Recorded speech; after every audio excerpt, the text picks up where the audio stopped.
चलिए, शिक्षक भर्ती परीक्षा की बैच है आपकी। आप सभी का स्वागत है उड़ान आईएएस अकादमी में। सभी का बीएड तो क्लियर हो ही गया होगा, मुझे पता है ना? ठीक, चलिए। तो ये जो बैच है स्पेशली शिक्षक भर्ती से रिलेटेड बैच आपके लिए उड़ान आईएएस अकादमी के द्वारा लाया गया है।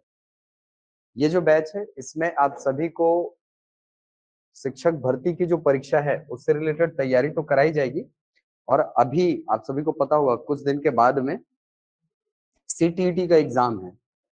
कोई अपीयर हो रहे हैं उसमें? क्लियर हो गया है क्या? अरे वाह, बहुत बढ़िया, बहुत शानदार। ठीक, सीटेट का एग्जाम है ना अभी कुछ दिन के बाद में। ठीक है, हाँ, तो उसमें भी बेनिफिशियल होने वाला है। आप सभी को पता है कि ये जो एग्जाम होता है वो 3 अलग-अलग स्तरों पर होता है ना? एक तो व्याख्याता स्तर पर होता है, एक शिक्षक स्तर पर और एक सहायक शिक्षक के स्तर पर होता है। सहायक शिक्षक का जो स्तर होता है वो कक्षा 5 तक की कक्षाओं तक पढ़ाने के लिए होता है। जो शिक्षक का पद होता है वो 8वीं तक की कक्षाएं लेते हैं वो। उसके बाद कक्षा 10 से लेकर के 9 से लेकर के 12 तक की कक्षाएं, है ना, वो व्याख्याता के स्तर पे जाता है। चलिए, तो आपको पता होगा सिलेबस, ये देखिए व्यापम का ये सिलेबस है जो पिछला एग्जाम उसने लिया था उसका। सहायक शिक्षक का जो सिलेबस है उसमें 7 अलग-अलग भाग आपको देखने को मिलेंगे। सहायक शिक्षक और शिक्षक के सिलेबस को यदि आप देखेंगे तो थोड़ा बहुत अंतर के साथ लगभग समान है। कुछ-कुछ अंतर दिखेगा, जैसे यहाँ पर गणित अलग से है, यहाँ पर गणित और विज्ञान है। यहाँ पर आपको पर्यावरण अध्ययन दिखेगा, यहाँ पर आपको सामाजिक अध्ययन दिखेगा। थोड़ा-थोड़ा मूलभूत अंतर है, उसको आगे देखेंगे। अंतर यहाँ पर आता है प्रश्नों के स्तर में। प्रश्नों का स्तर यदि आप देखेंगे तो सहायक शिक्षक में थोड़ा-सा कम होता है, जबकि शिक्षक के पद हेतु जो एग्जाम होता है उसमें प्रश्नों का स्तर अच्छा होता है। खासकर यदि मैं बात करूं कि जैसे हिंदी सब्जेक्ट है ना, मैं आपको आगे जाकर के हिंदी पढ़ाने वाला हूं, तो हिंदी भाषा में व्याकरण तो वही रहेगा, लेकिन जो बाल विकास वाला हिस्सा है, ठीक है, पेडागोजी वाला, हिंदी की पेडागोजी वाला हिस्सा, उसमें आपको डिफरेंस एकदम अलग से दिखेगा। वहां पर शिक्षक पद हेतु जो परीक्षा होती है उसमें पेडागोजी के क्वेश्चन बहुत अच्छे स्तर के आते हैं, जबकि सहायक शिक्षक में बहुत ही सामान्य प्रश्न होते हैं। यानी अगर सामान्य बुद्धि से भी उसको प्रयास करेंगे बनाने का तो वो आप हल करने में सक्षम हैं, क्योंकि आप बीएड में इतना पढ़ चुके हैं, है ना? तो सामान्य स्तर के प्रश्न सहायक शिक्षक में होते हैं, लेकिन शिक्षक स्तर के प्रश्न जो है ये थोड़े से अच्छे और थोड़े से कठिन स्तर के होते हैं। खासकर यहाँ पर शब्दावलियों में आपको फंसाने का प्रयास करता है। आप देखिएगा आपको मिलेगा क्वेश्चन तो शब्दावलियाँ जो है वो थोड़ी-सी जटिल प्रकार की मिलेंगी। बहुत ज़्यादा जटिल नहीं होती है, हम उसको जटिल बना देते हैं। क्योंकि हमने कॉलेज में कभी-कभी ऐसा होता है कि कुछ सब्जेक्ट होते हैं जिसमें हमारी रुचि नहीं होती है, तो हम थोड़ा-सा बस पास हो जाएँ वाले इरादे से पढ़ते हैं। वैसा ही कुछ कहानी यहाँ पे आपको पेडागोजी वाले हिस्से में देखने को मिलता है। लेकिन ओवरऑल देखें, यहाँ पर तो तैयारी वैसे पूरी होगी, लेकिन फिर भी ओवरऑल देखेंगे आप, तो सिलेबस जो है वो बहुत ज़्यादा कठिन सिलेबस नहीं रखा गया है। सामान्य स्तर का सिलेबस है, और ऐसी स्थिति में जब वैकेंसी अच्छी खासी संख्या में निकल रही हो, तो मुझे लगता है एग्ज़ाम निकालना आपके लिए थोड़ा आसान हो जाएगा। ठीक है? जैसे पिछली वैकेंसी आई थी लगभग 13,489 12,984 पदों के लिए थी, तो वहाँ पर वैकेंसी अच्छी खासी थी। उसमें से आपको 1 पद लेना है ना? तो मुझे लगता है कि अगर आप थोड़ा-सा जुझारूपन दिखा देंगे, थोड़ा-सा प्रयास करेंगे तो एग्ज़ाम आपका निकल जाएगा, सरकारी नौकरी आपके हाथ में होगी। ठीक है? चलिए, अब यदि मैं बात करूँ शिक्षक सम सहायक शिक्षक की परीक्षा योजना की, क्या-क्या होता है सिलेबस में? तो सबसे पहला जो भाग है, इसमें सीडीपी आपको देखने को मिलेगा, बाल विकास एवं शिक्षा शास्त्र। यहाँ पर आपको 30 अंक के प्रश्न आपसे पूछे जाएँगे। इसके बाद सामान्य हिंदी है, ये 25 अंक का आपका होगा। सामान्य अंग्रेजी है, ये भी 25 अंक का है। गणित है, 30 अंक का। पर्यावरण अध्ययन 20 अंक का है। कंप्यूटर संबंधी सामान्य ज्ञान ये 10 अंक का है। सामान्य ज्ञान ये 10 अंक का है। तो कुल मिलाकर 150 अंक का ये प्रश्न पत्र होता है। और पिछली यदि वैकेंसी की बात करूं, पिछले बार प्रश्न जो है वो बहुत सामान्य स्तर के ही रहे हैं, बहुत कठिन नहीं पूछा गया है। अब यदि शिक्षक के पद हेतु सिलेबस देखेंगे आप, तो इसमें वही सीडीपी है 30 अंक का। इसके अलावा सामान्य हिंदी 25 अंक का, सामान्य अंग्रेजी 25 अंक का। तो यहां तक तो शिक्षक और सहायक शिक्षक का जो सिलेबस है वो समान है। आपको छोटा सा अंतर दिखेगा कि गणित और विज्ञान है यहाँ पर कुल 30 अंक का। यहाँ पर कौन था, केवल गणित था 30 अंक का, वहां पर गणित और विज्ञान मिला करके 30 अंक के आपको पूछे जाते हैं। इसके बाद सामाजिक अध्ययन है, जो कि आपको सहायक शिक्षक में नहीं दिखेगा, वो दिखेगा आपको शिक्षक में। ये आपको 20 अंक का देखने को मिलेगा। फिर एक कंप्यूटर संबंधी ज्ञान 10 अंक का, और सामान्य ज्ञान है 10 अंक का। ठीक है, तो ये परीक्षा योजना है जिसके हिसाब से आपका एग्जाम होना है आगे जाकर के। ये आपको क्यों बता रहा हूं सर, ये आपको इसलिए बताया जा रहा है ताकि आप अपने एग्जाम के लिए अच्छी रणनीति बना सके, है ना। कई बार ऐसा होता है कि अच्छी रणनीतियों के हिसाब से जब आप चलना शुरू करते हैं तो बहुत सारी चीजें जो है वो शुरुआती चरण से ही बन जाते हैं आपके बहुत सारे प्रश्न। इसीलिए आपको सबसे पहली बात तो ये पता होना चाहिए कि किस सेक्शन से कितने नंबर के प्रश्न आ रहे हैं, हमको कहाँ कहाँ ज्यादा फोकस करना चाहिए। ठीक है, चलिए, तो ये इसकी परीक्षा योजना है। अब यदि मैं बात करूं हिंदी की, तो हिंदी को आप दोनों ही परीक्षाओं में देख सकते हैं। सामान्य हिंदी 25 अंक का आपको सहायक शिक्षक में भी दिखेगा, और 25 अंक का आपको देखने को मिलेगा शिक्षक के पद हेतु। अब हिंदी का जो सिलेबस है सहायक शिक्षक के पद हेतु, उसकी यदि हम बात करें, सहायक शिक्षक के पद हेतु सिलेबस यदि आप देखेंगे तो इसमें टोटल आपको 9 यूनिट दिखाई पड़ेंगे। ठीक है, टोटल 9 यूनिट आपको सहायक शिक्षक में देखने को मिलेंगे, जिसमें पहला जो यूनिट है वो आपको दिखाई पड़ेगा स्वर, व्यंजन, अक्षर, वर्तनी, यानी पूरी की पूरी वर्णमाला की बात यहाँ पर कर दी गई है। ये पूरा सेक्शन जो है ये आपको वर्णमाला से संबंधित दिखाई पड़ता है इकाई 1 में। इसके अलावा लिंग है, वचन है, ये शब्द रचना के अंतर्गत आता है। ठीक है, सॉरी, शब्द के अंतर्गत आता है। फिर संधि है, ये शब्द रचना का टॉपिक है। संधि, समास, उपसर्ग, प्रत्यय, ये शब्द रचना के टॉपिक होते हैं। संधि जो है इसको इकाई 1 में रखा गया है। दूसरे जो इकाई है उसमें शब्द रूप और शब्द रचना है, जिसमें आपको पढ़ना है स्रोत के आधार पर शब्द और अर्थ के आधार पर शब्द भेद। तो स्रोत के आधार पर शब्द भेद जब आप पढ़ेंगे तो 4 प्रकार के जो शब्द हैं यहां से आपको प्रश्न पूछे जाएंगे। तत्सम, तद्भव, देशज, विदेशज, कैसे पढ़ना है सर, कितनी गहराई तक पढ़ना है, वो आगे जाकर के हम लोग चर्चा करेंगे। इसमें क्वेश्चन का पैटर्न क्योंकि थोड़ा सा अच्छा होता है ना। विदेशज शब्द से अलग अलग प्रकार के भाषाओं के शब्द आपको पूछे जाते हैं, आपने देखा होगा सिलेबस भी। ठीक है, प्रश्न पुराने देखे होंगे तो वहां पे पता होगा कि विदेशज जो शब्द हैं यहाँ से प्रश्न अच्छे स्तर के पूछे जाते हैं। इसके बाद है अर्थ के आधार पर शब्द भेद, इसमें पर्यायवाची, विलोम, अनेकार्थी शब्द, ये आपको सिलेबस में दिखता है। फिर इकाई 3 में जब आप आते हैं तो शब्द रचना के अंतर्गत उपसर्ग, प्रत्यय, समास और उसके भेद, अनेक शब्दों के लिए एक शब्द। असल में यहाँ पर बांटने वाले ने थोड़ी सी लापरवाही कर दी है। शब्द रचना के अंतर्गत जो टॉपिक है वो है संधि, समास, उपसर्ग और प्रत्यय, ये 4 टॉपिक ही शब्द रचना के अंतर्गत आते हैं। अनेक शब्दों के लिए एक शब्द जो है ये शब्द के प्रकार के अंतर्गत विभाजित होता है। ठीक है, तो मतलब ये मान के चलो कि सिलेबस में ये लिखा हुआ है तो इसको हमको पढ़ करके जाना है। इकाई 4 में है पद एवं पद भेद, इसके अंतर्गत संज्ञा, संज्ञा के भेद, सर्वनाम, विशेषण, क्रिया और कारक चिन्ह।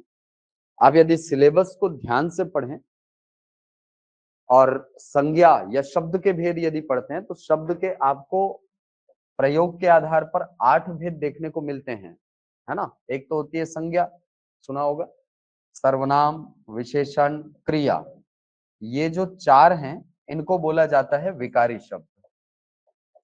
ये आपके सहायक शिक्षक के सिलेबस में शामिल है विकारी शब्द। जबकि 4 और प्रकार के शब्द होते हैं जिनमें क्रिया विशेषण, संबंध बोधक, समुच्चय बोधक और विस्मयादि बोधक। इनको बोला जाता है अव्यय, और ये आपके सिलेबस में यहाँ पर मेंशन नहीं है।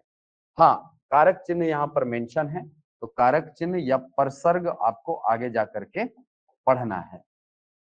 फिर अगला भाग, अगली इकाई में आपको देखने को मिलेगा वाक्य परिचय, अंग एवं वाक्य भेद, इसके अलावा पदक्रम। तो ये मान के चलो कि वाक्य से आपको पूरा सिलेबस कवर करना है वाक्य से, क्योंकि वाक्य से क्वेश्चन जो है ये अलग अलग प्रकार से आता है। एक तो पूछता है वाक्य के अंग कौन कौन से हैं। आपने सुना होगा उद्देश्य और विधेय के बारे में, सुने ना, उद्देश्य क्या होता है, विधेय क्या होता है, ये आगे जाकर के पढ़ेंगे। इसके अलावा वाक्य के भेद आपको आगे जाकर के पढ़ने हैं। अब जब वाक्य के भेद पढ़ेंगे तो इसको 2 अलग अलग आधारों पर बांटा जाता है वाक्य के भेद को। एक आप बांटते हैं अर्थ के आधार पर जो 8 भेद होते हैं, और दूसरा रचना के आधार पर जो 3 भेद होते हैं। उन सबको आपको पढ़ना है, क्योंकि यहाँ पर सीधा एक शब्द में लिख दिया है वाक्य परिचय, और वाक्य परिचय के अंतर्गत ये सारी चीजें शामिल होती हैं। अब यहाँ पर पदक्रम उसने क्यों लिखा है, ये समझ के बाहर है। हालांकि यहाँ पर यदि इसको लिंक करेंगे आप तो ये हमको जुड़ता है वाक्य की अशुद्धियों से। वाक्य में कुल 13 प्रकार की अशुद्धियां हो सकती हैं, जिनमें से एक अशुद्धि होती है पदक्रम का दोष। तो हम लोग ये करेंगे कि वाक्य की जो 13 प्रकार की अशुद्धियां होती हैं, वाक्यों का शुद्धिकरण, वो सारी चीजें हम लोग आगे जाकर के देख लेंगे, ताकि कोई गुंजाइश ही ना बचे कि भाई सर ये सेक्शन छूट गया। ठीक है। उसके बाद है मुहावरे एवं लोकोक्तियां और अपठित गद्यांश। अपठित गद्यांश जो है ये बहुत इंपॉर्टेंट सेक्शन है। किसी और एग्जाम में यदि रहे, वनडे एग्जाम में, तो आप देखना अपठित गद्यांश से कोई प्रश्न नहीं आते हैं, नहीं पूछता है। लेकिन यदि शिक्षक भर्ती की आप बात करोगे तो शिक्षक भर्ती में बाकायदा अपठित गद्यांश से प्रश्न पूछे जाते हैं, आपने देखा होगा। ठीक है। तो अपठित गद्यांश जो है, केंद्रीय भाव पढ़ाया तो था मैडम? अच्छा नहीं था, हाँ नहीं आया था, ये अलग, लेकिन आता है। आप देखेंगे ना एग्जाम, तो अपठित गद्यांश से एक क्वेश्चन पूछता है। ठीक है। अपठित गद्यांश जो है, यहाँ से आपको शीर्षक निकालने वाले प्रश्न पूछे जाते हैं। ठीक है। आपको पूरा पैराग्राफ देगा और आपको पूछेगा कि इस वाक्य की मूल विषय वस्तु क्या है, या पूछेगा कि इस अपठित गद्यांश का शीर्षक क्या रखा जा सकता है। तो कैसे शीर्षक निकाला जाना चाहिए, कैसे आप ऑप्शंस को काटेंगे उसमें से, क्योंकि 4 ऑप्शन आपको दिया रहेगा बाकायदा, उसमें से 4 ऑप्शन को कैसे काटेंगे, उन सब पर हम लोग आगे जा करके चर्चा करेंगे। मुहावरे और लोकोक्तियों को कैसे तैयार करना है ये भी आपको बताऊंगा, लेकिन इसके लिए आपको थोड़ा सा इंतजार करना होगा। ठीक है। अब इकाई 7, 8 और 9 ये भाषा के पेडागोजी से संबंधित है। ठीक है। भाषा की जो पेडागोजी है उसके अंतर्गत आपको ये सारी चीजें पढ़नी है, जिसमें आपको पढ़ना है भाषा विकास के चरण, बच्चे स्कूल आने के पहले क्या क्या सीख कर आते हैं, बच्चे भाषा कैसे सीखते हैं, स्कूल आने वाले बच्चों में भाषा सीखने की प्रक्रिया के गुण, बच्चों की भाषा सीखने की क्षमता। तो ये सारी चीजें आपको आगे जा करके पढ़नी है, और थोड़ी सी लंबी क्लास होगी उस समय, है ना। हो सकता है पेडागोजी की क्लास में थोड़ी सी लंबी 2-2 घंटे की लेता हूँ, क्योंकि ठीक है, क्योंकि ऐसा होता है कि पेडागोजी में आप 1 घंटे पढ़े, फिर ब्रेक हो गया, फिर जब अगली क्लास चालू करूंगा तो फिर मुझे आधे बीच से चालू करना पड़ता है। तो मैं क्या करता हूँ, 2-2 घंटे की क्लास लेता हूँ, है ना। तो ये वाला जो सेक्शन है ये बहुत अच्छे से क्लियर होगा आपका, बहुत अच्छे से समझ आएगा। बस एकाग्रता थोड़ी सी रखना क्लास में। ठीक है। हम लोग कॉलेज के दौरान यही होता है कि हम पेडागोजी वाले हिस्से में इस चीज को स्किप कर देते हैं, है ना। तो यहाँ पे मत करना, क्योंकि यहाँ से क्वेश्चन आते हैं। कहने का मतलब ये है कि यहाँ से क्वेश्चन आते हैं, इसको छोड़ना नहीं है, इसको पढ़ना है। ठीक है। और बहुत सामान्य स्तर के प्रश्न होते हैं यार, बहुत कठिन स्तर के नहीं होते हैं यहाँ से। ठीक है। थोड़ा सा भी दिमाग लगाओगे ना, तो मेरे हिसाब से जो कभी नहीं पढ़ा होगा पेडागोजी, ठीक है, अब एकदम एकदम ऑब्जेक्टिव या एकदम फैक्चुअल टाइप के प्रश्न होंगे तो अलग बात है, नहीं तो सामान्य बुद्धि से हल होने वाले प्रश्न भी आपको इसी सेक्शन में देखने को मिलेगा। 10 में से 4 से 5 क्वेश्चन ऐसे होते हैं जिसको आप थोड़ी-सी भी तार्किक बुद्धि लगाते हो तो वहाँ पे सॉल्व हो जाता है। बाकी के 5 क्वेश्चन को आपको थोड़ा-सा अच्छे से पढ़ना होता है और यही जो 4 से 5 क्वेश्चन होते हैं, यही डिफरेंस पैदा करते हैं, ये भी बता रहा हूँ। यही 4 से 5 क्वेश्चन आपके सेलेक्ट होने और ना होने के बीच में डिफरेंस पैदा करेंगे। क्योंकि आप एक सब्जेक्ट में 5 क्वेश्चन छोड़ रहे हो, मैथ्स में भी पेडागोजी पढ़ना है, इंग्लिश में भी पढ़ना है, पर्यावरण में भी पढ़ने हैं, है ना? तो ऐसे करके आप मान के चलो कि 20 से 25 क्वेश्चन की तैयारी नहीं करते हैं, ज़ीरो है वहाँ पे आप। ऐसी स्थिति में ज़ाहिर-सी बात है सामने वाला बच्चा यदि थोड़ा-सा भी पढ़ कर के आया है, तो वो आपसे 1 क्वेश्चन ज़्यादा ही बनाएगा और 1 क्वेश्चन भी यदि उसने ज़्यादा बनाया, मतलब आप मान के चलो कम से कम 200-300 रैंक आप पीछे हो गए, है कि नहीं? आपने देखा होगा रिज़ल्ट अब पता चला होगा। कम से कम 200 से 300 रैंक आप पीछे हो जाते हैं, 1 नंबर कम होने से। तो हमको रिस्क बिल्कुल नहीं लेना है और पढ़ना सब कुछ है, ठीक है? अगले यूनिट में है बच्चों में भाषाई क्षमता एवं उसका विकास। आप सभी को पता है कि भाषाई विकास जब हम बात करते हैं तो इसके अंतर्गत पियाजे का सिद्धांत नाम सुना होगा, संज्ञानात्मक विकास है ना, वो विकास सिद्धांत को हमको इसमें पढ़ना होता है। इसके अलावा हमको पढ़ना होता है पियाजे ने जो 4 अलग-अलग चरण दिए थे, है ना? उन चारों अलग-अलग चरणों को सेंसरी मोटर स्टेज नाम सुना होगा आपने, है ना? तो ये 4 जो चरण होते हैं इनको आगे जा कर के पढ़ना है हमको। और कैसे आप उन चारों चरणों में पियाजे के सिद्धांत को या वो जो 4 अवस्थाएँ हैं उसमें पियाजे के सिद्धांत को अप्लाई करके बच्चों का बेहतर भाषाई विकास कर सकते हैं, ये आपको इसी यूनिट में देखने को मिलेगा। क्योंकि यहाँ पर आप क्या पढ़ रहे हो? पढ़ना, है ना? जो सुबोपली आप पढ़ते हो, सुनना, बोलना, पढ़ना, लिखना, ठीक है? इसका विकास कैसे होता है? क्योंकि ये भाषाई कौशल है और ये एक-दूसरे से अंतः संबंधित होते हैं और अंतः संबंधित हैं इसीलिए कई बार ऐसा होता है कि एक भाषाई विकास जो बेहतर नहीं हो पाया है, वो दूसरे के विकास को प्रभावित करता है। अगर ठीक से बच्चा पढ़ नहीं सकता तो लिखने में भी तकलीफ होती है। या जी बहुत सारे बच्चों में देखना जो बच्चे ठीक से सुन नहीं पाते हैं, उनमें बोलने की क्षमता विकसित नहीं हो पाती है। सब अंतः संबंधित है क्योंकि, है कि नहीं? हाँ, तो ये कैसे विकसित होता है, कैसे आप एक शिक्षक होने के नाते बेहतर विकास कर सकते हैं बच्चों का, आपका क्या योगदान हो सकता है, ये सारी चीज़ें आपको इसी यूनिट में पढ़ना है। ठीक है? क्योंकि सुनने का मतलब केवल सुन करके निकल जाना या ध्वनियाँ कान से टकरा गई, चली गई, ये नहीं होता। सुनने का मतलब होता है सुनना, ध्वनियों को सुनना और उससे अर्थ निर्माण की प्रक्रिया, ये भी जुड़ी होती है। पढ़ने का मतलब केवल ये नहीं कि आप ऊपर ही ऊपर बस पढ़ के निकल गए, नहीं। पढ़ करके उसके अर्थ को अंतर्ग्रहित करना, ये आता है किसके अंतर्गत? पढ़ने के अंतर्गत। ठीक है? तो सुनना, बोलना, पढ़ना, लिखना ये चारों प्रकार के जो कौशल होते हैं, इनके संबंधों के बारे में जानेंगे। कैसे आप एक शिक्षक होने के नाते बेहतर विकास कर सकते हैं बच्चे का भाषाई, ये हम आगे जाकर के देखेंगे और ये आपको इकाई नंबर 8 में देखने को मिलेगा। फिर आप देखेंगे इकाई नंबर 9 मूल्यांकन। मूल्यांकन ये बहुत इंपॉर्टेंट टॉपिक हो जाता है आपके लिए क्योंकि यहाँ से एक तो क्वेश्चन भी आते हैं मूल्यांकन से, है ना? क्वेश्चन आते ही हैं। दूसरी चीज़ मूल्यांकन इसलिए भी ज़रूरी है क्योंकि जब आप शिक्षक बन करके चले जाते हैं, तो वहाँ पर बच्चों का एनालिसिस आपको करना होता है कि नहीं? कौन बच्चा बेहतर है, कौन बच्चा बेहतर सीख रहा है, कौन बच्चा सीखने में थोड़ा-सा कमज़ोर रह गया है, ये सारी चीज़ों का आकलन आपको करना होता है।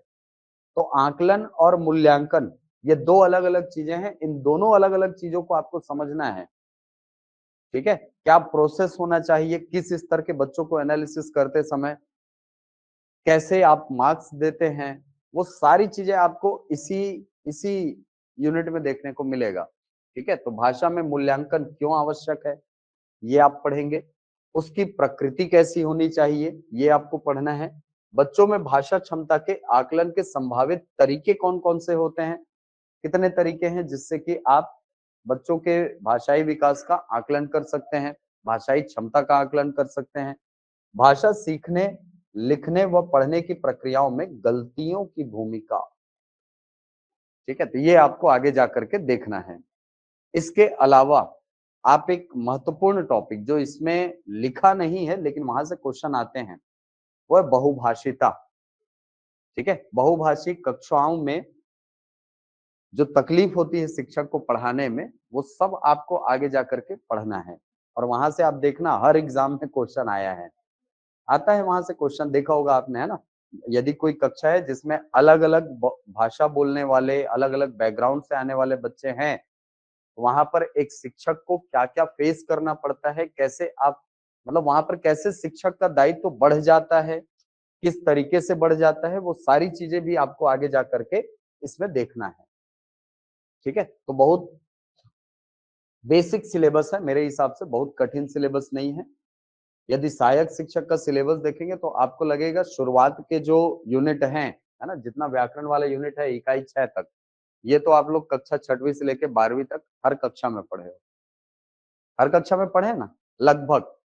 वर्ण विचार भले नहीं पढ़े होंगे, वर्णमाला कहाँ पढ़ते हैं हर कक्षा में? शुरुआत में पढ़े हैं सर, उसके बाद नहीं पढ़े हैं, ठीक है? लेकिन यहाँ पर जब आप वर्णमाला पढ़ेंगे तो थोड़ा-सा वो एग्ज़ाम ओरिएंटेड हो जाएगा, है ना? वर्णमाला के अंतर्गत आपको पहले पूरी वर्णमाला पढ़ाई जाएगी, उसके बाद आपको पढ़ाया जाएगा कि वर्णमाला में कौन-कौन से वर्ण होते हैं, वर्णमाला में कौन-कौन से कॉन्सेप्ट होते हैं, अल्प प्राण वर्ण क्या है, महाप्राण वर्ण क्या है, अघोष वर्ण क्या है, सघोष वर्ण क्या है, स्वरों का विभाजन जो 4 अलग-अलग आधारों पर होता है, सुना होगा ना आपने?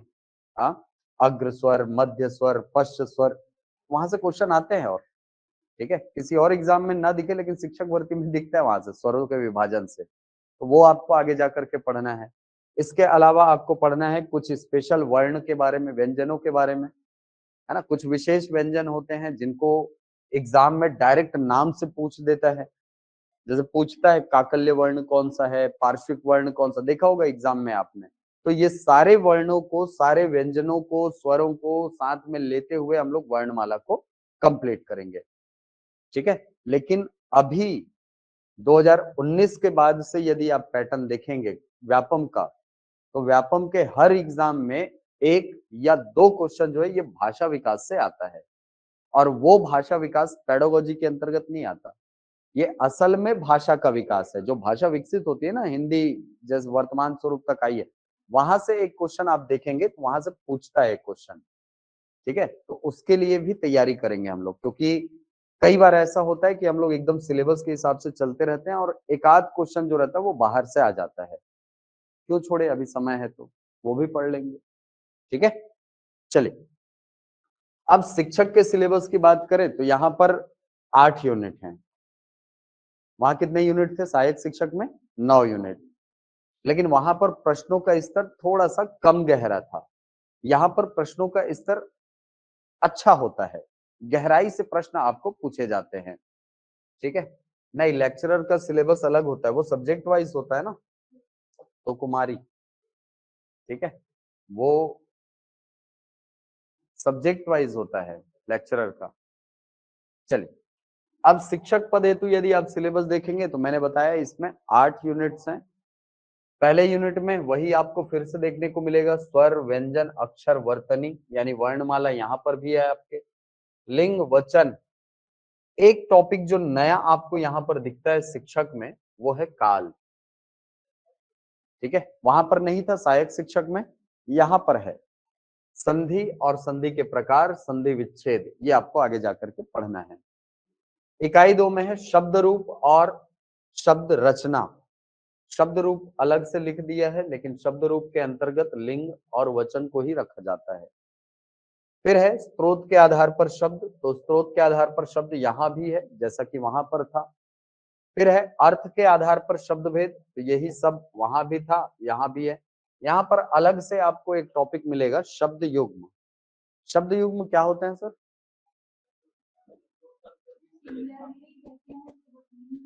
हाँ, 2 शब्द होंगे, जुड़े हुए शब्द होंगे, एक जैसे उच्चारित होने वाले शब्द होंगे, लेकिन उनकी परिभाषा अलग-अलग होती है, उनके अर्थ अलग-अलग होते हैं। जैसे आपने सुना होगा शब्द नीरद, और नीरज, अलग अलग है दोनों, है ना। नीरद यानी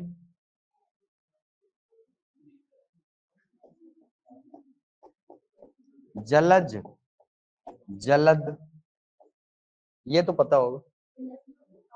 जलज माने कमल होता है और जलद यानी बादल होता है, वही चीज तो यहाँ भी है। नीरद, नीर यानी पानी, नीर यानी पानी, द यानी देने वाला, बादल, जल यानी जल पानी, द यानी देने वाला। ये पर्यायवाची बनाने का तरीका होता है। बादल का यदि पर्यायवाची बनाना है ना तो जलद लिखो, पानी का पर्यायवाची लिखते जाओ, द लगाते जाओ, संस्कृत में बनते जाएगा। नीरद, जलद, वारिद बनता है ना।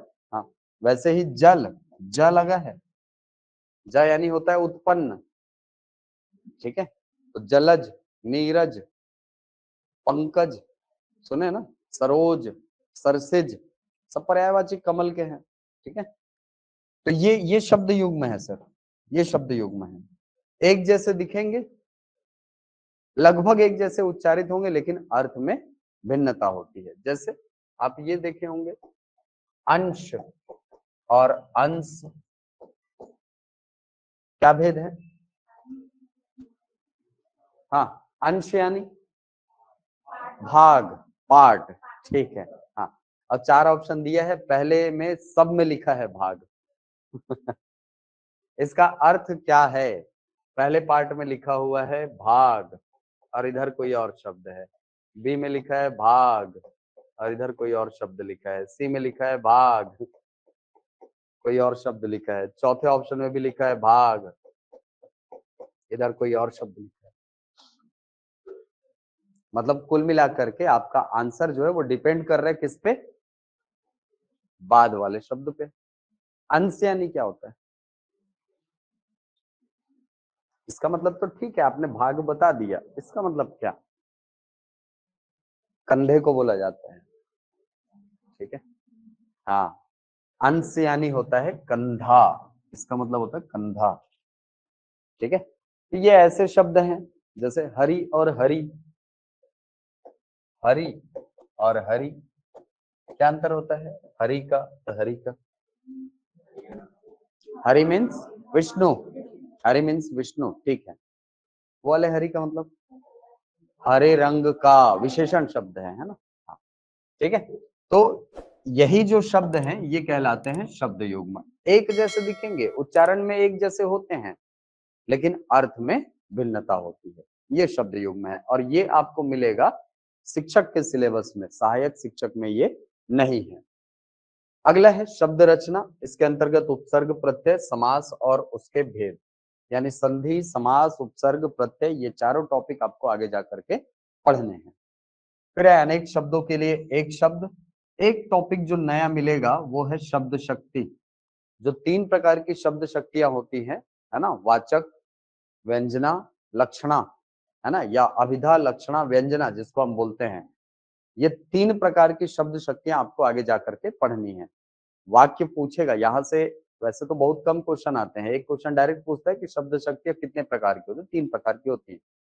लेकिन कभी मान लो क्वेश्चन आ गया, कोई वाक्य दे दिया आपको और पूछेगा कि इसमें किस प्रकार की शब्द शक्ति है, तो फिर वो थोड़ी सी तकलीफ वाली स्थिति हो जाती है। तो हम लोग देखेंगे कैसे इसके क्वेश्चन बनते हैं, कैसे तीनों में अंतर होता है और कैसे आप उसको आसानी से पहचान सकते हो, तो वो शब्द शक्ति के अंतर्गत देखेंगे।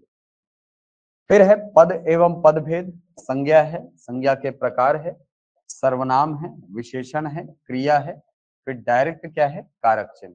लेकिन शिक्षक के पद में क्वेश्चन जो है वो अव्ययों से भी आता है, ये भी बता रहा हूँ, ठीक है। यहाँ पर भले सिलेबस में मेंशन नहीं है, लेकिन अव्यय से, जैसे मैंने आपको बताया था ना 8 प्रकार के शब्द होते हैं, ये देखो ये 8 प्रकार के शब्द होते हैं, सहायक शिक्षक बता रहा था तो बताया। तो ये जो अव्यय होते हैं ना, यहाँ से भी प्रश्न पूछा गया है, लेकिन सहायक शिक्षक में नहीं पूछा है, वो पूछा गया है शिक्षक पद हेतु जो एग्जाम हुआ था उसमें,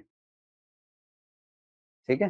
तो थोड़ा सा यहाँ पे हमको अव्ययों को भी देखना है, अव्ययों को भी पढ़ना होगा। जो 4 प्रकार के अव्यय आप हिंदी में बात करते हैं, है ना, क्रिया विशेषण, संबंध बोधक, समुच्चय बोधक और विस्मयादिबोधक, वो चारों प्रकार के अव्यय हमको आगे जा करके पढ़ने हैं। फिर आप आगे बढ़ेंगे तो आपको सिलेबस में दिखेगा वाक्य परिचय, अंग एवं वाक्य भेद। और मजे की बात है यहाँ पे वाक्य शुद्धि लिखा नहीं है, शब्द शुद्धि लिखा नहीं है, लेकिन हर बार एग्जाम में शब्द शुद्धि और वाक्य शुद्धि से क्वेश्चन आया है। अभी तक देखे हो आप कहीं पर भी शब्द शुद्धि या वाक्य शुद्धि से क्वेश्चन देखे हो? मतलब सिलेबस देखे हो क्या? सिलेबस में लिखा हुआ है कहीं भी वाक्य शुद्धि या शब्द नहीं लिखा है, लेकिन आप पुराने जितने पेपर है सबको उठा करके देखना, एक ना एक क्वेश्चन आपको शब्द शुद्धि और वाक्य शुद्धि से देखने को मिल ही जाएगा, मिलता ही है। मतलब हमको आगे जा करके पढ़ना है शब्द शुद्धि भी और वाक्य शुद्धि भी। शब्द शुद्धि बहुत इंपॉर्टेंट भी है। ये इसलिए भी इंपॉर्टेंट है क्योंकि जब आप एक शिक्षक बन करके जाओगे, वो तो शिक्षक रिक्रूट कर रहा है ना, शिक्षक बन करके जाओगे और मान लो आप ही उटपटांग उल्टे सीधे वर्तनियों में आप किसी शब्द को लिख रहे हैं, तो कहीं ना कहीं उसका प्रभाव बच्चों पर पड़ता है, क्योंकि बच्चे के दिमाग में बनेगा स्कीमा, बनता है ना। अरे गुरुजी तो इसने लिखे रही इसे, मन कॉपी में इसने लिख बोता ना, हो गए बेचारा के जिंदगी भर इसने लिखात रही, है ना। तो शिक्षक का ये दायित्व तो होता है कि वो पहले सीखे चीजों को, उसके बाद उसको डिलीवर करे, है ना। और शिक्षक का पद मैं मेरे हिसाब से जितना बड़ा, या इसको मैं ना नौकरी नहीं मानता यार, इसको सेवा मानता हूँ मैं। ठीक है, शिक्षक भर्ती या शिक्षक जो है ना, शिक्षक का पद जो है, ये कोई सरकारी नौकरी नहीं मानता मैं इसको, इसको मैं सेवा मानता हूँ। ये बहुत अच्छा अवसर होता है आपके पास जब आप अपने राज्य की, अपने छत्तीसगढ़ मातारी की सेवा करो। ठीक है, एक शिक्षक बन करके आप जब किसी बच्चे को पढ़ाते हैं, बच्चा तो कच्चा मिट्टी है ना यार, कच्ची मिट्टी आपने सुना होगा, बच्चे कच्ची मिट्टी होते हैं। आप जैसा शेप दोगे वो वैसा शेप में ढलता जाएगा। तो शिक्षक का दायित्व यहीं पर दिख जाता है कि जब आप खुद पढ़े लिखे रहोगे, जब आप खुद अच्छे से चीजों को समझोगे, आपकी हिंदी अच्छी होगी, आपकी गणित अच्छी होगी, आपको पता होगा कि मुझे बाल विकास के अंतर्गत बच्चे की अवस्था किस अवस्था में किस प्रकार के शिक्षण की आवश्यकता होती है, आपको पता रहेगा जब, तब आप बेहतर विकास कर सकते हो, है कि नहीं? तभी तो बेहतर विकास हो सकता है।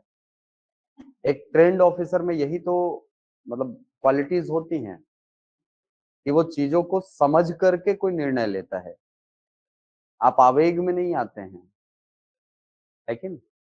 आपकी तैयारी इसीलिए कराई जा रही है ताकि आप एक अच्छा शिक्षक बन सको। आप लोग जब अच्छा शिक्षक बनोगे तो आप अच्छी सेवा कर पाओगे अपने राज्य की। ठीक है, और हर किसी का ड्रीम होता है यार, हर किसी का सपना होता है, पता नहीं आप कब होगा ही, मुझे लगता है ना, कि अपने क्षेत्र के लिए, अपने माता पिता के लिए, अपने गांव के लिए कुछ अच्छा करें। सबका सपना होता है ना, जैसे मेरा सपना है, आपका भी सपना है। ये ना चांस है, ये मौका है, ठीक है, इसको हाथ से मत जाने देना। पोस्ट लेना, ठीक है, लेकिन पोस्ट लेने से, लेना तो जरूरी है ही, लेकिन पोस्ट लेने के बाद जो सबसे ज्यादा जरूरी चीज है ना, वो अपने जॉब को सीरियसली करना है। ठीक है, बहुत सारे शिक्षकों का बीच बीच में कभी कभी न्यूज आते रहता है, उटपटांग काम कर देते हैं वो, है ना, स्कूल में, उससे शिक्षक के पद की ना गरिमा गिरती है, शिक्षक पद की बहुत गरिमा होती है। आज भी, आज आप देखे होगे, गांव में कौन कौन पढ़े हो आप लोग? तुम पढ़े हो गांव में, है ना। गांव में आज भी जो गुरुजी हम मतलब पहली कक्षा में पढ़ाए रहे थे, अगर दिख जाते ना, रुक के पांव छूथन, छूथन नहीं। यहाँ भी कर दो भाई, ऐसे नहीं, यहाँ शहर में पढ़े हो वो मन भी कर दो, है कि नहीं, काबर कर दो सर, सम्मान है शिक्षक के, है ना। ते कॉलेज के गुरुजी ले एक बार इग्नोर कर देबे, स्कूल के टीचर ला नहीं करस नहीं करते हो आप, है ना। मतलब स्कूल के जो टीचर होते हैं ना, उनके साथ अलग ही बंधन होता है हम लोग का, क्योंकि एकदम शुरुआती अवस्था से ही हमको वो सिखाए रहते हैं सारी चीजें। हमको कई बार याद आता है कि वो क्लास में कैसे बोर्ड मिटाते हुए पढ़ा रहे हैं, है ना, पढ़ा रहे हैं, बोर्ड मिटा रहे हैं, फिर लिख रहे हैं, किसी को पीट रहे हैं, वो भी याद आता है कभी कभी। ठीक है, तो शिक्षक का जो पद है, ये केवल एक सरकारी नौकरी नहीं है, मैं बार बार बोलता हूँ, ये सरकारी नौकरी नहीं है आपके लिए। ठीक है, ये एक मौका है जिससे कि आप अच्छे मतलब अपने राज्य की सेवा कर सकते हैं, अपने देश की सेवा कर सकते हैं, ये मौका है आपके पास। ठीक है? तो इसको केवल एक सरकारी नौकरी मत समझना भाई, मैं पहले बोल रहा हूँ। ठीक है? इसको केवल एक सरकारी नौकरी नहीं समझना है। तो क्या हो गया आगे? चलो, तो शिक्षक का जो पद होता है ना, ये अपने आप में बहुत गरिमापूर्ण होता है, बहुत प्रतिष्ठित पद होता है। इसीलिए ना, आप जब एग्ज़ाम दे रहे हो, तो ये मान के चलो कि मुझे आगे जाकर के अपने राज्य की सेवा करनी है, अपने छत्तीसगढ़ महतारी की सेवा करनी है, इसके लिए मुझे पद पाना है। ये नहीं कि मुझे अपना जीवन यापन करना है, जीवन यापन तो हो ही जाएगा यार। इतने पढ़े लिखे हैं आप लोग ना कुछ जीवन में बेहतर कर ही लोगे, मुझे पता है। लेकिन जब एक शिक्षक बन रहे हो ना, तो शिक्षक की जो गरिमा है ना, उसको बना करके रखना। ठीक है? चलो, आगे बढ़ते हैं। अब सिलेबस में आप आगे बढ़ोगे तो शब्द युग्म के बाद आपको देखने को मिलेगा इकाई 4 वाक्य एवं वाक्य परिचय। ठीक है? वाक्य परिचय के अंतर्गत अंग और वाक्य भेद, वही सारी चीजें जो आपको सहायक शिक्षक में पढ़नी है। फिर है एक नया टॉपिक, वो है विराम चिन्ह। ये आपको सहायक शिक्षक में देखने को नहीं मिलेगा, ये आपको देखने को मिलेगा केवल शिक्षक में। विराम चिन्ह जो कामता प्रसाद गुरु ने 20 प्रकार के विराम चिन्ह आपको बताए हैं, वो सारे 20 प्रकार के चिन्हों का प्रयोग आपको देखना है। कई बार ऐसा होता है कि हम प्रश्न करते हैं, लेकिन अंत में प्रश्नवाचक चिन्ह नहीं लगता है। स्थितियाँ होती हैं, है ना? कई बार ऐसा होता है कि वाक्य खत्म होता है, लेकिन अंत में पूर्ण विराम नहीं लगाया जाता, है कि नहीं? इकहरा उद्धरण चिन्ह, दोहरा उद्धरण चिन्ह क्या होता है, कैसे लगता है, कहाँ पर इसका प्रयोग करते हैं, वो सब आगे जाकर के आप लोग सीखोगे। तो 20 प्रकार के जो विराम चिन्ह हैं, इन सब का प्रयोग आपको पढ़ना है।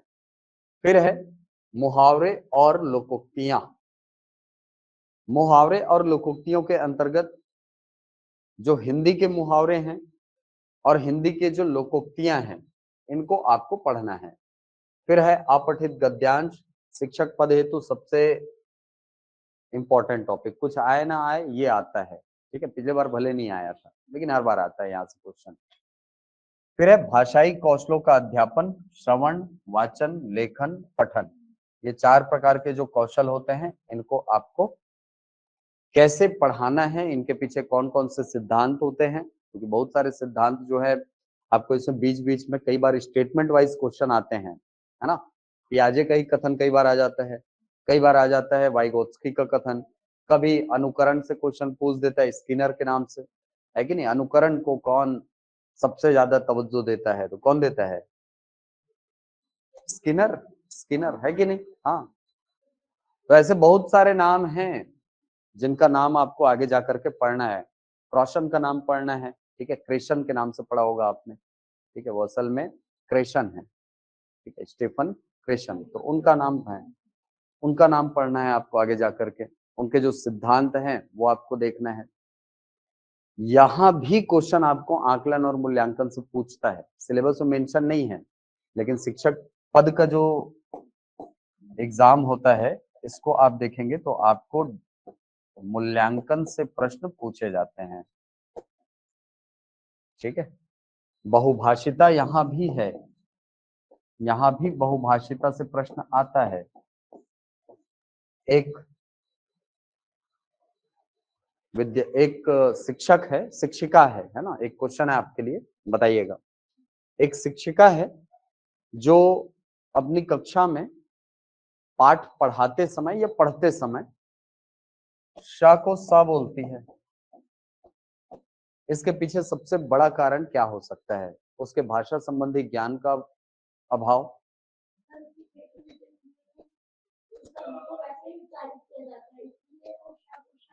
हाँ, उसकी क्षेत्रीय भाषा का प्रभाव है, इसलिए, है ना? देखो, अंडरस्टैंडिंग तो है सब्जेक्ट की आप में, ठीक है? पेडागोजी की समझ है आप में। मैंने कहा ना, इस प्रकार के जो प्रश्न होते हैं ना, ये जो प्रश्न होते हैं, ये आते हैं और एग्ज़ाम में आए हुए हैं। इसको आपको सामान्य बुद्धि का प्रयोग करके ही बनाने बोले ना, तो आप बना सकते हो। 4 क्वेश्चन, 5 क्वेश्चन, 10 में 10 क्वेश्चन मान लो आ गया, तो उसमें से 4-5 क्वेश्चन आप आसानी से बना सकते हो। लेकिन 4-5 क्वेश्चन जो होते हैं ना, थोड़े से कठिन होते हैं। जैसे सीटीईटी का 2-4 क्वेश्चन दिखाता हूँ आपको, है ना, इसमें होगा भी जहां तक। ये मैंने कहा ना थोड़ा सा शब्दों में आपको फंसाता है कई बार, तो ये शब्दों में फंसाने वाली ही कहानी है। यहाँ पे देखो, पहला देखो क्वेश्चन क्या लिखा है, दिख रहा है आपको ऑनलाइन वाले? शायद ना दिख रहा हो यार,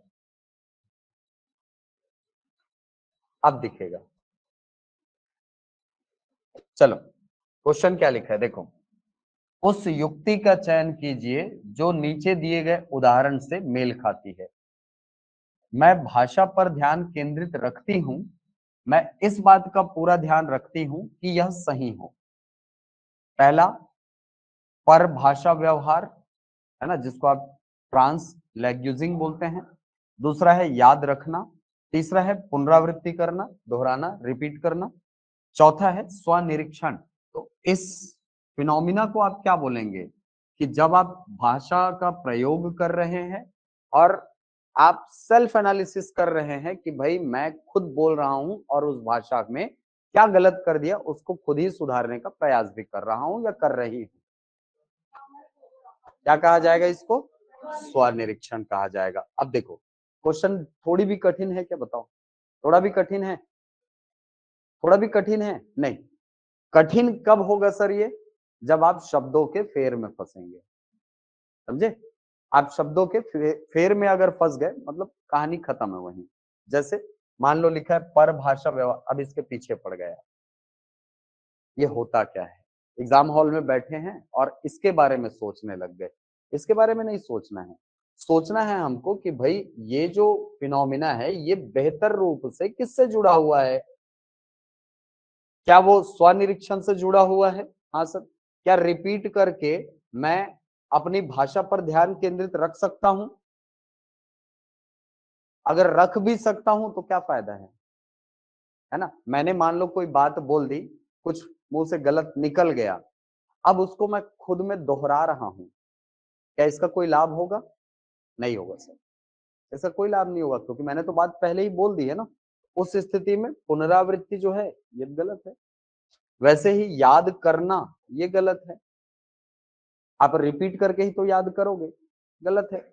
परभाषा व्यवहार यानी मैंने एक भाषा में एक लाइन बोल दिया, अब उसको दूसरे लाइन में ट्रांसलेट करके मन में ही दोहरा रहा हूं, क्या इसका कोई फायदा है? कोई फायदा नहीं है सर। फायदा कब है सर? जब मैं अपनी भाषा पर ध्यान केंद्रित कर रहा हूं, यानी मैं जब कुछ बोल रहा हूं तो मेरा पूरा ध्यान केवल मेरे शब्दों पर है कि मैं क्या बोलने वाला हूं। ये कब होता है? जब आपका दिमाग जो है वो आपके जुबान से एक कदम आगे चले, ठीक है, तब आप भाषा पर ध्यान केंद्रित कर सकते हैं और इस बात का पूरा ध्यान रखते हैं कि यह सही हो। ये कब होगा? जब आप अपनी भाषा का स्वनिरीक्षण करेंगे, ठीक है। अगला क्वेश्चन देखिए,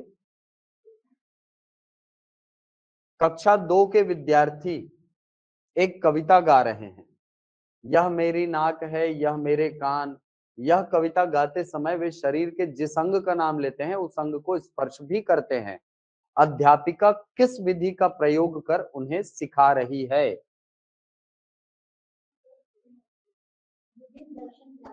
हम्म, विभिन्न दर्शनग्राही। अच्छा, हाँ, और शब्दों का फेर है। समग्र भौतिक प्रतिक्रिया, आप लोग बताएंगे ऑनलाइन वाले? डी। हम्म, ठीक है। आपने क्यों कहा ये, कारण बताएंगे? अच्छा, होता क्या है विभिन्न दर्शनग्राही?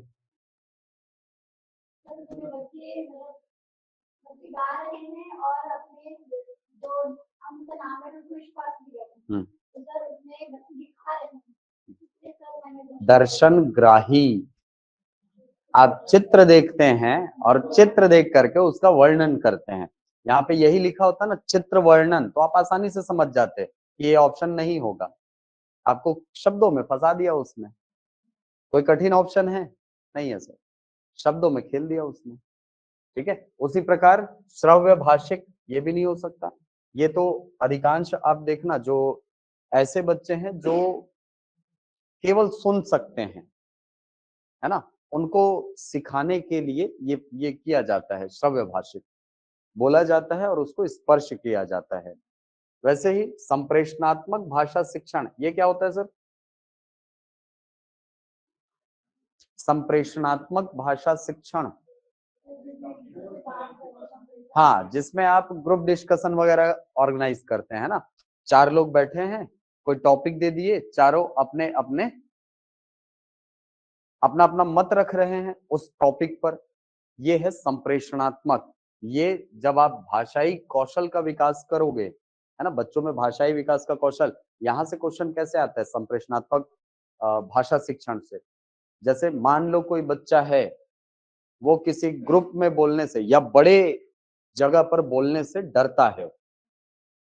उस बच्चे के भाषाई कौशल को कैसे सुधारेंगे? ये क्वेश्चन आता है, ठीक है? क्या होगा इसका आंसर? ग्रुप डिस्कशन करने के लिए, ठीक है। और ऑप्शन में ही नहीं है ग्रुप डिस्कशन तो।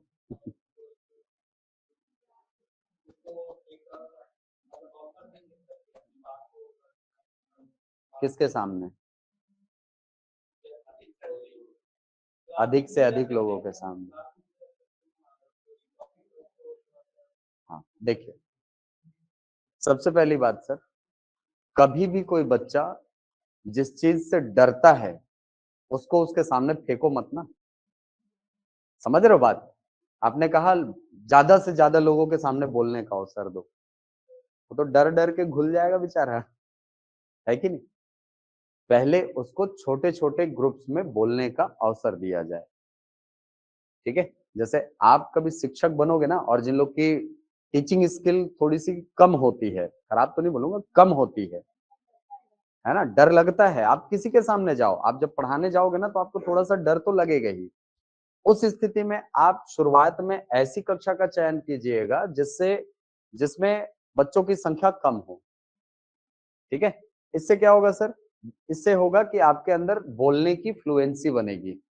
आप कैसे बच्चों से आई कांटेक्ट करते हो, कैसे उनसे बात करना है, किन शब्दों का प्रयोग बेहतर है, कैसा बोलने पर बच्चा सहम जाता है, कैसा बोलने से बच्चे खुश हो जाते हैं, ये सारी चीजें आपको आपके दिमाग से खेलना है, ठीक है? आप जब अपने दिमाग से खेलना शुरू कर दोगे तो बच्चों के दिमाग से भी खेलना शुरू कर दोगे। और वही जो दिमाग है, बच्चों का दिमाग, उसको जो स्वाभाविक रूप से खेलों की तरफ या बाहरी प्रतिक्रियाओं की तरफ दौड़ता है, उसको आप जोड़ सकते हो पढ़ाई से। जब तक आप उसके दिमाग को नहीं समझोगे, तब तक आप कैसे जोड़ोगे उसको पढ़ाई से? आपको तो पढ़ाना है ना, आपको तो पढ़ाना है। पढ़ाई से जोड़ना आपका उद्देश्य है। आप कैसे जोड़ोगे सर, जब आप उसकी मेंटालिटी को ही नहीं समझ पा रहे हो? आप उसकी मानसिकता तक यदि नहीं पहुँच पा रहे हो, तो फिर आप अच्छे शिक्षक नहीं हो सकते। है कि नहीं? तो आपको पहले बाल विकास में आप यही पढ़ते हो, आपके सिलेबस में, आपके कॉलेज में जो सीडीपी इतना बड़ा पोर्शन होता है, वो इसीलिए होता है, ताकि आपको आगे ज क्योंकि आपको आगे जाकर के पढ़ाई ही करानी है ना। आपको अच्छा शिक्षक बनाने के लिए वो सिलेबस में रखा गया है, ठीक है? चलिए, अब आगे बढ़ते हैं और क्वेश्चन देखते हैं। विद्यार्थी पिछली इकाई से शब्द लेकर 5 प्रश्नों के उत्तर समूह में देने का काम कर रहे हैं, ठीक है? वे अपने सवालों को दूसरे समूहों के साथ अदला-बदली करते हैं और सवालों के उत्तर देने की कोशिश करते हैं। यह किसका उदाहरण है? ये आकलन का क्वेश्चन है, ठीक है? हाँ, सहपाठी आकलन है, ठीक है? स्व आकलन तो नहीं है ना? स्व आकलन कैसे करते हैं सर? हाँ, ठीक है। इसका सबसे अच्छा आप ये समझ सकते हो, आप टॉपिक पढ़ो, एमसीक्यू सॉल्व करो, है ना? वो स्व आकलन का सबसे बेहतर तरीका है। आपने पढ़ा, उसको लिखने का प्रयास करो। ये स्व आकलन का तरीका होता है, सेल्फ एनालिसिस है ये, ठीक? बहुत बढ़िया। पृष्ठ पोषण क्या होता है सर? फीडबैक किसी दूसरे के माध्यम से, है कि नहीं? जैसे आपसे हाँ, हाँ। हाँ, ऐसा भी होता है, ठीक है? असल में ये जो फीडबैक है ना, ये आपके सीखने के प्रति मैं दूंगा, है ना? आप नहीं दोगे, मैं कैसे पढ़ा रहा हूँ? हाँ, हाँ, बिल्कुल आ सकता है, बिल्कुल, है ना? वो तो इस प्रकार के क्वेश्चन तो बड़े ही सामान्य स्तर के होते हैं, मेरे हिसाब से। पॉजिटिव, नेगेटिव यदि बोल रहे हैं, तो बहुत सामान्य स्तर के हैं, उसको आप बना सकते हो। हाँ, फीडबैक जो होता है ना, ये शिक्षक देता है, याद रखना, ठीक है? फीडबैक देने का काम यहाँ पे कौन करता है? शिक्षक देता है। जैसे पीटीएम वगैरह होता है ना, पीटीएम होता है, तो हमारे बच्चे ने कितना सीखा, इस बात का फीडबैक कौन देता है? टीचर देता है। क्या-क्या कमियाँ हैं, कौन बताता है? टीचर बताता है। हाँ। हाँ, हाँ। हुँ। हुँ। हाँ, डिमोरलाइज़ हो जाता है। हुँ, हुँ,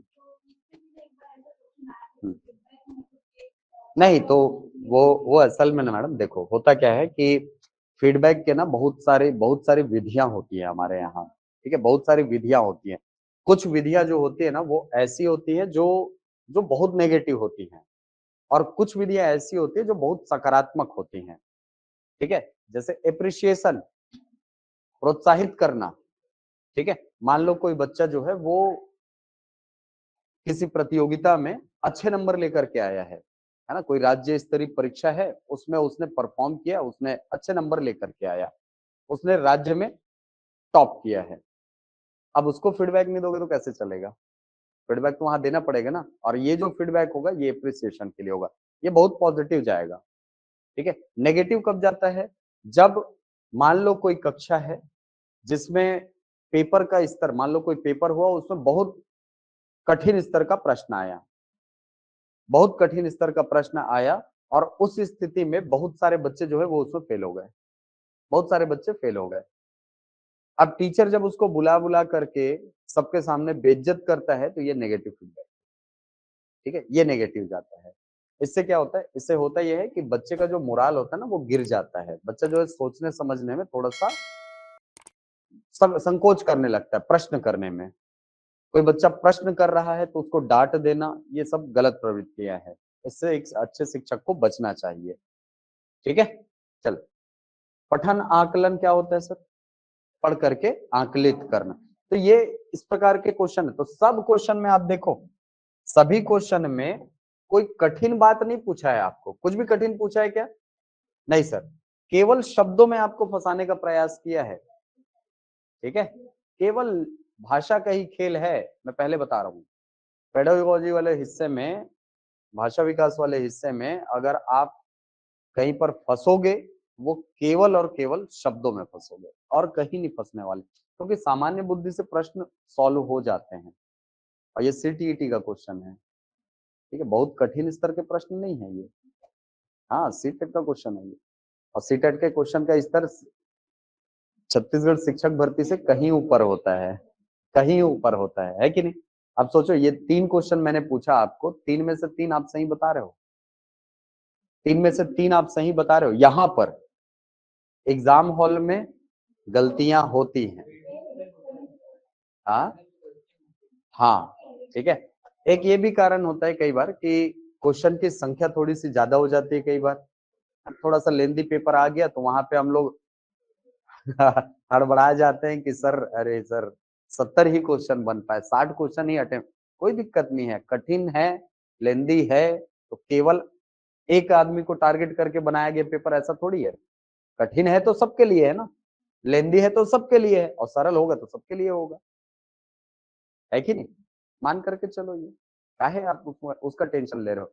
पेपर की प्रवृत्ति पर आपका बस है क्या? बस है क्या आपका? नहीं है सर। नहीं है तो फिर मा फलेषु कदाचन, नहीं है तो नहीं है। छोड़ो उसको, काहे उसके पीछे भागना, है नहीं? फल पर आपका कोई अधिकार नहीं है। करो कर्म, पढ़ना है बस, ठीक है? चलो, ये प्रश्न के कुछ फॉर्मेट हैं जो मैंने आपको दिखाए और क्वेश्चन है आपको पीडीएफ में मिल जाएगा। कुछ-कुछ क्वेश्चन मैंने जानबूझ के रखे थे ताकि आपको क्वेश्चन के फॉर्मेट बता सकूँ मैं, ठीक है? चलिए, तो हिंदी भाषा का जो सिलेबस है, हिंदी में आगे आगे आगे जा कर के आपको पढ़ाने वाला हूँ। और हिंदी का जो सिलेबस है मेरे हिसाब से बहुत कठिन नहीं है। और पहला जो टॉपिक नेक्स्ट क्लास में मैं शुरू करने वाला हूँ, सिलेबस आपने देख लिया है। सिलेबस जरूर रखिएगा अपने पास, कभी भी पढ़ने बैठे तो सिलेबस जरूर रखिएगा। सिलेबस से अच्छा मार्गदर्शक आपका कोई नहीं हो सकता, ठीक है। सिलेबस सबसे अच्छा मार्गदर्शक होता है, आपको व्यर्थ के भटकाव से बचाता है। आपको क्या पढ़ना है क्या नहीं पढ़ना है, ये सबसे अच्छा आपको बताता है आपका सिलेबस, ठीक है। तो सिलेबस रखिएगा जरूर, और जितना यहाँ पर पढ़ाया जाएगा ईमानदारी से घर में जाकर के प्रैक्टिस कीजिए। यकीन मानिए पोस्ट ले रहे हो आप, ठीक है।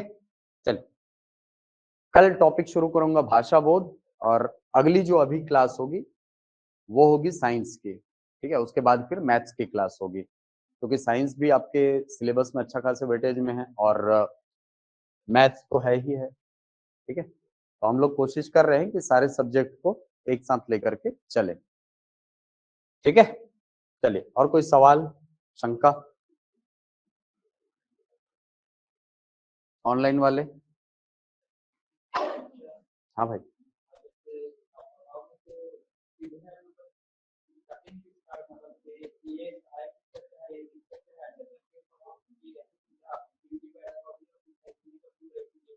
मैं पूरा पढ़ाते जाऊंगा और बताते जाऊंगा, ये वाला पोर्शन सहायक शिक्षक में है, ये शिक्षक में नहीं है, ऐसा, ठीक है। शिक्षक का सिलेबस थोड़ा सा ज्यादा है, तो वहां पे जब आपको काल पढ़ाऊंगा, आपको शब्द युग्म पढ़ाऊंगा, या आपको विराम चिन्ह पढ़ाऊंगा, तो जाहिर सी बात है वो केवल और केवल शिक्षक वालों के लिए ही होगा, है ना। सहायक शिक्षक वालों के पढ़ भी लोगे तो फायदा ही है यार, नुकसान क्या है उसमें, है कि नहीं। हाँ, 2-3 क्लास एक्स्ट्रा चलेगी और क्या, ठीक है।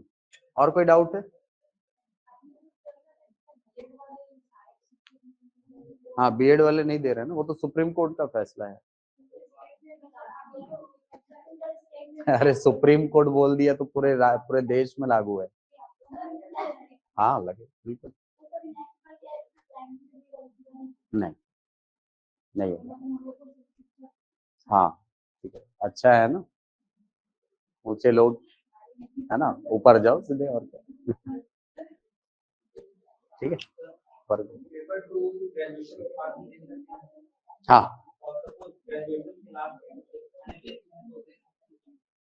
एक्सपीरियंस के लिए दे सकते हैं, लेकिन ऐसा नहीं, नहीं, रिजल्ट चाहिए रहेगा। दे सकते हैं, नहीं नहीं होता है ना। हाँ वही तो बोल रहा हूँ, उसके पहले ही आपका मांगता है वो, ठीक है। मतलब आपका फॉर्म भरने के डेट तक आपका सब कुछ कंप्लीट हो जाना चाहिए, ऐसा रहता है।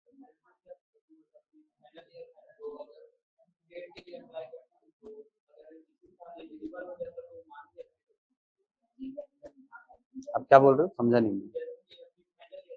हाँ। हम्म, हम्म, हम्म।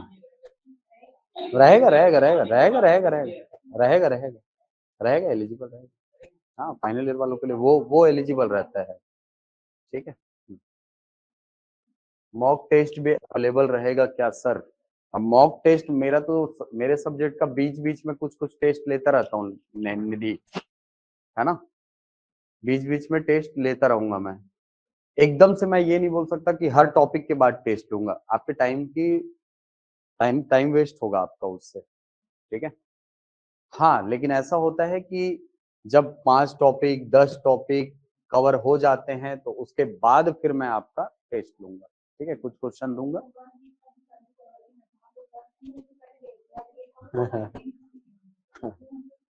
कॉमर्स वाले ग्रेड 2 में डाल सकते हैं, हाँ वो कॉमन होता है सबके लिए। टीचर के लिए डीएलएड वाले भर सकते हैं कि, डीएलएड वाले नहीं, वो केवल सहायक शिक्षक के लिए होते हैं। अश्विनी,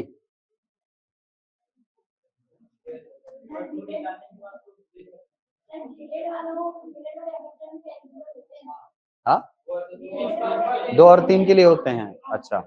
हाँ, वर्ग 2 और 3 के लिए होते हैं।